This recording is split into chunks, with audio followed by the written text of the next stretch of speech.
memory. Yes, sure. Yes. Here we go. Brother name?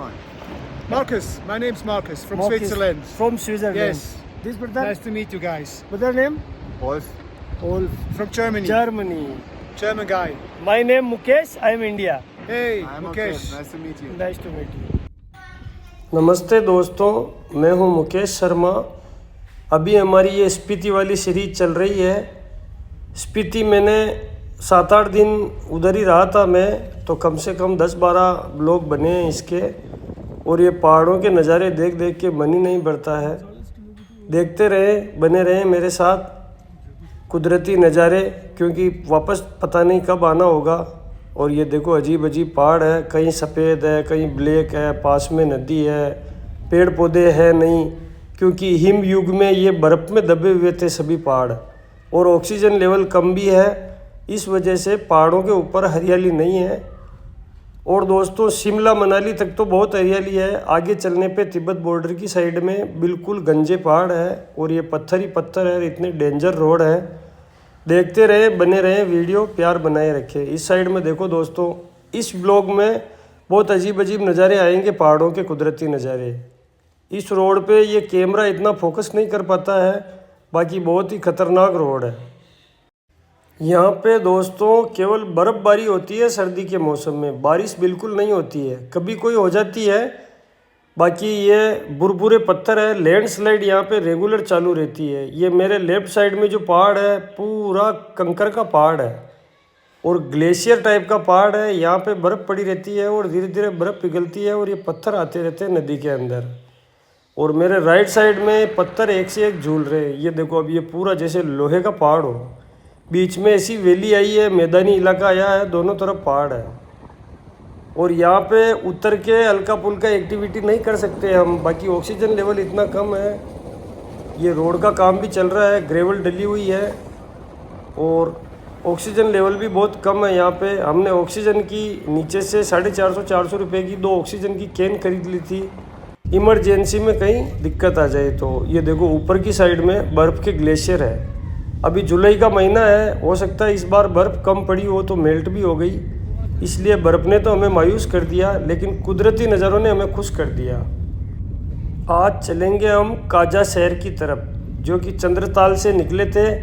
एक video में पहुंच नहीं पाए, एक वीडियो चंद्रताल से रास्ते तक का बीच का है और ये सेकंड वाला वीडियो है। रास्ता धीरे धीरे और ख़तरनाक होता जा रहा है, बिल्कुल हमारे ऊपर पहाड़ झूल रहा है। एक तरफ बहुत गहरी खाई है और इसके नीचे नीचे स्पीति नदी चल रही है। रोड भी अब कुछ ठीक ठाक आने लगे हैं पहले से, लेकिन ये पत्थरों का कोई भरोसा नहीं है। बीआरओ की टीम लगी रहती है, दिन में 4-5 चक्कर कैंपर के अंदर लेबर भर के और पत्थर हटाते रहते हैं, पत्थर उठा उठा के नदी में फेंकते रहते हैं। देखो दोस्तों कितने खतरनाक पहाड़ है, ये जोरदार नज़ारा है। देखते रहें, बने रहें।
बीच बीच में ऐसी वैलियाँ आती है और हरियाली आती है और गांव आते हैं। पता नहीं इन लोगों की ज़िंदगी सर्दी के मौसम में कैसी रहती होगी। ये पूरे गांव के गांव बर्फ़ में दबे रहते हैं, कटे रहते हैं अपनी नॉर्मल दुनिया से। रोड कंस्ट्रक्शन भी धड़ल्ले से चल रहा है। हर 5-6 किलोमीटर जाने पे आधा आधा 1-1 घंटे का जाम लगा देते हैं ये लोग। और ऊपर देखे तो खड़े रहते हैं, इन पहाड़ों को देख के ही डर लगता है कोई पत्थर ना आ जाए बहुत बड़ा। बहुत गाड़ियाँ कुचली गई यहाँ पे पत्थरों से, और बहुत इंसान मर भी जाते हैं। भगवान भरोसे ही चलता है सारा काम यहाँ पे। बाकी कोई गारंटी नहीं है प्रकृति की कभी भी प्रकोप कर देवे। अब आ गई ये वैली हरियाली की, और ये इधर तो दोस्तों बस्तियाँ बहुत आने लग गई काजा के आसपास। तो शानदार नज़ारे हैं। ये स्पीति नदी बह रही है और ये रोड का काम चल रहा है। ये एक और गांव आया है। ये पशुओं के चारे को अपने छत पे रख देते हैं सर्दियों के लिए, और पूरी तैयारी करके रहते हैं सर्दियों के मौसम की। 3-4 महीने तक ये बिल्कुल घर पे अपने खाने पीने के सामान और अपने पशुओं के लिए घास वास सब इकट्ठा करके रखते हैं। कितना ज़ोरदार गांव का नज़ारा है, शानदार। ये नए मकान बन गए हैं, कुछ पुराने मकान भी दिखा रहा हूँ मैं आपको। और रास्ते देखो बारीक बारीक छोटी छोटी पगडंडियाँ इनके यहाँ घर पहुँचने के लिए बिल्कुल। और ये देखो नहर चल रही है, हर वैली में इनके गांव तक पानी पहुंचता है। ये जाम लगा हुआ है यहाँ पे, हम रुके हुए इसलिए बता रहा हूँ। ये और आया कोई दूसरा गांव आया। ये वही गांव है दोस्तों, हम चल पड़े हैं तो आगे के और नज़ारे हैं। बस्तियाँ तो यहाँ पे बहुत आने लग गई है धीरे धीरे, जैसे जैसे काजा के पास चल रहे हैं बस्तियाँ आने लग गई है। पर ये रोड कंस्ट्रक्शन ने हमें दुखी कर दिया है। इतनी मिट्टी उड़ रही है, जगह जगह जाम, हमारे बहुत टाइम ख़राब हो रहा है। हमें जो आज काजा पहुंचना है कैसे भी करके।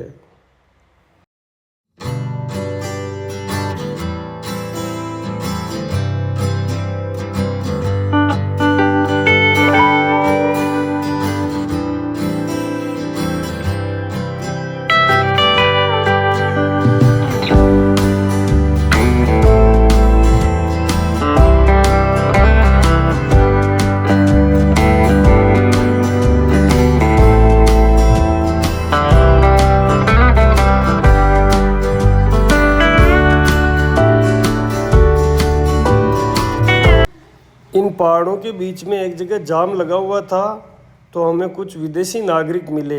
एक भाई स्विट्ज़रलैंड से है और एक जर्मनी से है। ये दोनों बाइक से इंडिया टूर कर रहे हैं।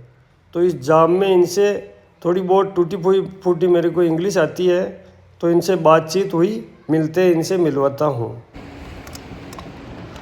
Memory Yes, sure. Here we go. Brother name Marcus. My name's Marcus from Switzerland. From Switzerland. Yes. This brother? Nice to meet you guys. Brother name? Wolf.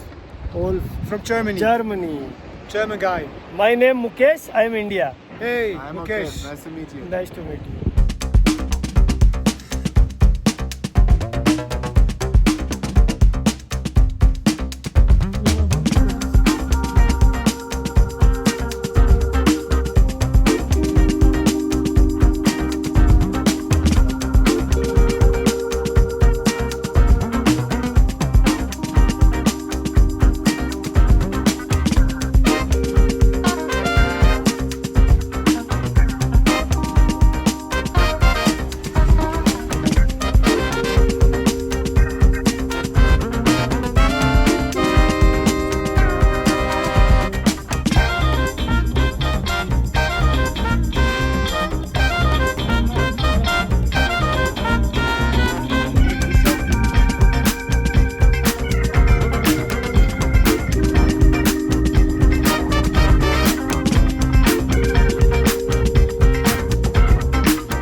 ये भगवान बुद्धा का कोई मंदिर है और स्टेचू बना हुआ है बहुत ही जोरदार ऊपर, लेकिन ऊपर हम कार नहीं ले जा पाए, रास्ता नहीं था।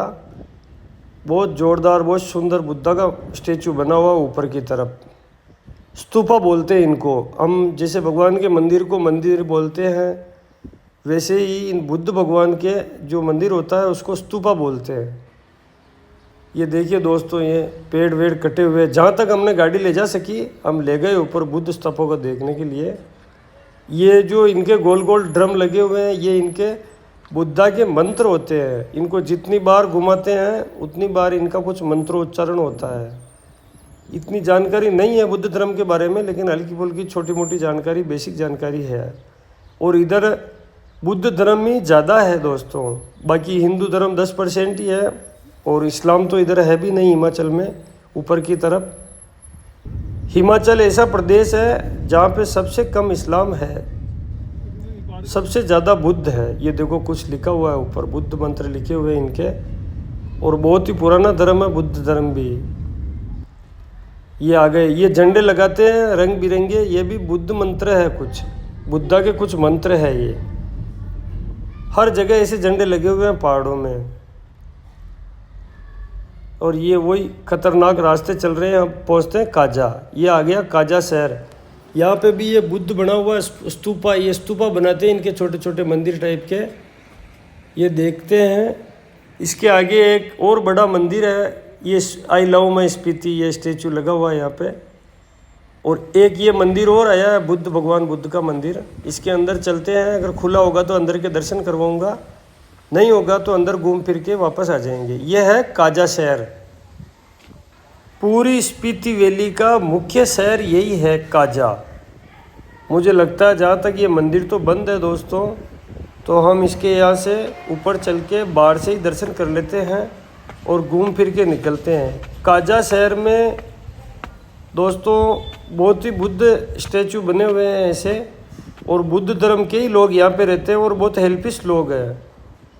किसी भी पर्यटक को बातचीत करने का, उनकी हेल्प करने का इनका बहुत शानदार नज़रिया रहता है, क्योंकि हो सकता है ये भी दुनिया से कटे हो तो इनको लोग बाग अच्छे लगते हैं। हमारे राजस्थान का कल्चर भी यही है, बाहर का कोई आदमी आ जाता है तो उसकी बहुत हेल्प करते हैं। अब 21वीं सदी में शहरों में तो सभी जगह चेंज हो गया, बाकी गाँवों में आज भी हमारे राजस्थान में कोई आदमी भूखा नहीं रहता है कहीं बाहर से आ जाए तो। यह है काजा शहर। ये पूरा पहाड़ों के बीच में बसा हुआ है और ऑक्सीजन लेवल भी बहुत कम है यहाँ का। जय हिंद, जय भारत। मिलते हैं किसी और वीडियो में।